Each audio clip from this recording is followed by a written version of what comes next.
How to fix Discord not working problem on Samsung Galaxy S26 Ultra. So let's start the video. First of all, go to app library.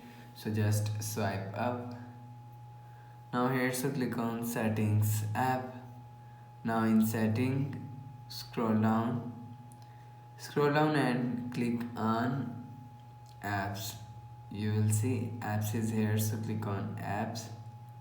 Now here, scroll down and click on Discord app.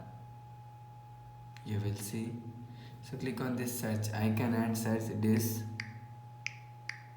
Discord app. So for example,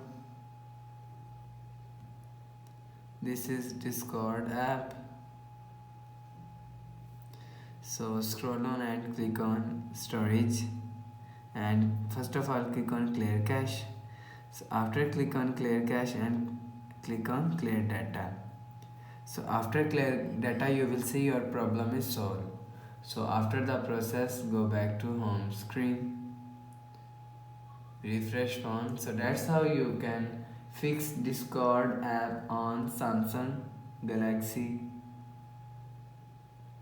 Discord app not working on Samsung Galaxy S26 Ultra. So if you like the video, please subscribe. Thanks for watching.